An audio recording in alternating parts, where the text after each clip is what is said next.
Okay, hi everyone. Let me see if this is gonna work. Oh, I think I need to start other slides.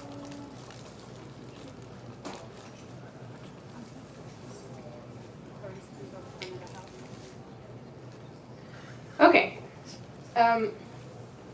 So while the slides come up, I already wanted to say good afternoon, and I'm really glad that you can all make it today. So as Jeff said, my name is Stéphanie Juneau. I'm Associate Astronomer at the National Optical Astronomy Observatory, which is headquartered here in Tucson. And I hope you realize that we're all very lucky to live in this beautiful place in Arizona, because it's a great place for astronomy. And this is thanks to the very dark and beautiful, I would say, desert skies that we have here. And before launching into today's event, I want to also take a brief moment to acknowledge the Tohono O'odham Nation, because it's where we are located and where we can use the Kitt Peak National Observatories, so NOAO and also other partner universities. So we're very grateful and lucky to be able to do science from there. Okay. So when we put this event together today with Stephanie Cortes from Cirque Roots and with Bryan Nelson, we were thinking of a way to coming together as a group of people and really try to think and hopefully make a little bit more sense of our connection to the universe. So why do we think we're connected? So we, as human beings, since probably as far as we have been around, have been looking up to the night sky, and sometimes we tell stories, legends, myths. We also make astronomical observations. We might record astronomical events. So the stories might be different, between places, between people, but there's still a very common theme here that is, I think, true across the board, is our curiosity and our fascination. So as human beings, we have this kind of common feeling when we look up in the sky, we might make up patterns and tell stories, so it is one way that we are connected to the universe. But we're also connected in another way. So as astronomer Carl Sagan famously said, we are made of star stuff. And when he said that, what he meant is that our bodies, the molecules that are in our bodies themselves, are really made from the elements that were fabricated in the insides and in the cores of stars. And those stars, during their final explosion, release these elements, which then can be incorporated into the next generations of stars and planets, like our sun, and the planets of our solar system, and us and our bodies. So before telling you a little bit more about the physics or the science of how this works, I want to start by setting the context inside our own solar system. So here we are.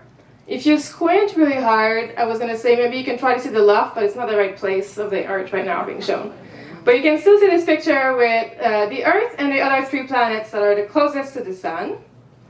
And then if we zoom out, sorry, not zoom out, if I add to this the other planets of the solar system, you can see on this figure here where the red arrow points the Earth, that these are the planets actually to scale to one each other.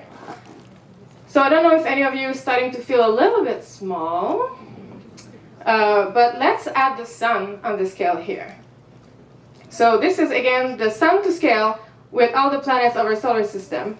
And if I put, again, a red arrow pointing out the Earth, it might be now that more of you are starting to feel perhaps a little bit small in comparison to these other bodies.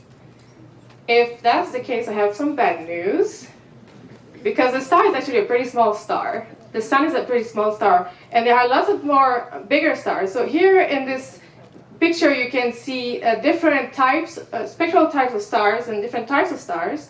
So as you can maybe notice, they differ in their size, in their color, and also in their mass. And the massive stars are actually particularly interesting because they will convert all their helium and hydrogen, which is the basic elements of the universe started with. They will convert these elements into heavier and fabricate these heavier atoms in their cores at a rather fast pace. So it means that they live these very interesting, but unfortunately very short lives compared to low mass stars. So what happens is they're basically acting like factories turning these lighter elements of hydrogen and helium into heavier elements in layers in their cores. So those massive stars will first turn into a red giant and then supergiant before their grand finale, their explosive death, in a sense, as a supernova. So when a star goes boom, so it becomes supernova, what first happens actually is the star will collapse into itself. So we call this, that we can say it collapses or it implodes, and that will make a very dense core, so it could be a black hole or a neutron star. But however, the outer layers, following this implosion, you have to imagine then this explosion, where the elements will be released. So everything that was fabricated inside the star, up to iron, will be then released back in space surrounding that star, and then will be incorporated into the next generation of stars and planets. So this is how we think it works. So this is kind of the science behind it. But you might be wondering what it actually looks like. So this is here one of these, it's a supernova remnant. It's called Cassiopeia A. But if you're very close friends, like, you know, I've known Cassie, you can call her Cassie. This is what I do, my friend here. So this here is observations from an X-ray observatory called Chandra in space. And Chandra has been observing the same object, so Cassie, for decades. And this is, I think, about a decade of observation here. So this plays on a loop, but what you can see is the envelope that's expanding. So this star, this supernova, the remnant is actually a tiny dot at the center, which you might barely make out here. But all this is what was first in the star that's now being released. And it includes a lot of different elements, and I'll tell you more about this in a minute. So other great telescopes from NASA and others have been looking at Cassie. This is here an image from the Hubble Space Telescope. So Hubble is mostly measuring visible light, which is the same kind of light that we can see with our eyes. And actually in this case, you can't even see the central stellar nova remnant. Sorry, you can see, oops, pardon me. Let me go back. Okay, great.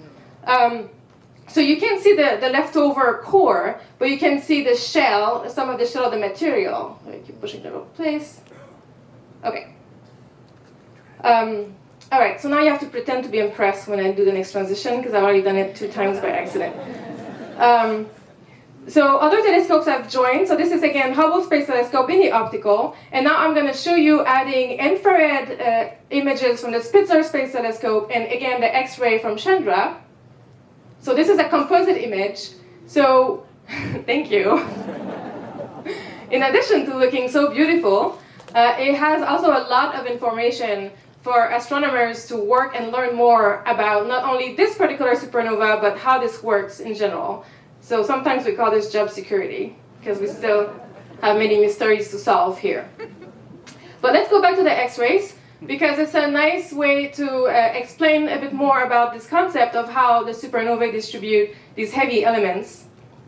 So the X-ray image has this beautiful color, and you might be wondering why there were so many colors and how we even get the colors. So of course, when we take an X-ray image, we don't see colors, because X-ray light is not something that we can see with our eyes. If you do see X-rays with your eyes, come see me at the end. We may get a job for you. But otherwise, what we can do, however, is different elements will glow at different X-ray energies. So we're able to separate and isolate these, so we can make images of the separate elements one at a time, which is really useful to learn where they're located in a supernova remnant. So in this example here, the red color was coded for silicon element, and then yellow sulfur, green calcium, and then purple is iron. So we can already see by eye where the different elements are located. And as I already mentioned before, we can make elements up to iron. But one thing that's very interesting to know is that all of the elements that are needed to make DNA, they were all found in this supernova remnant. So this is just one star that exploded, and it has everything in it to make DNA. So that's cool. All right, so now maybe you understand a bit more what we can say, in fact, that we are made of star stuff. And I know I said a lot. I hope you're not lost. But in case you did get lost, we're here. So I just want to kind of remind ourselves here, that we are on one planet, going around one star, in one galaxy. We're about 30,000 light years from the center. This is not actually our own galaxy. This is another one called Andromeda that we think looks like the Milky Way, which is our galaxy. But of course, we cannot take a picture of the Milky Way from the outside because we live inside. We're still waiting for someone to make a long enough selfie stick. That has not yet happened. I'll keep you posted. But here we are. I'm using this to really make the point that we're on around one star, and there's 100 billion other stars in the same galaxy, and yet there are other galaxies. So I really want to encourage you to follow this advice from astronomer Maria Mitchell, who said, "Do not look at stars as bright spots only. Try to take in the vastness of the universe." And now I have to admit that I cheated, because this picture is actually mostly not showing stars. This is a very deep view of the universe from the Hubble Space Telescope. And except for maybe 3 or 4 stars that you can see, they have these diffraction spikes. Every other little dot on here is a galaxy. So this is looking really far away in the universe. And each of these galaxies has, billions of stars. So it's really big out there. Okay, so you could either feel very small right now, because we're a tiny point in this big universe, or you can feel very lucky because we are here and we get the chance to study the universe and learn about it, which is my favorite choice, of course. Okay, so I want to say just a few words about Children of the Universe, which is the first movie that you're going to see today.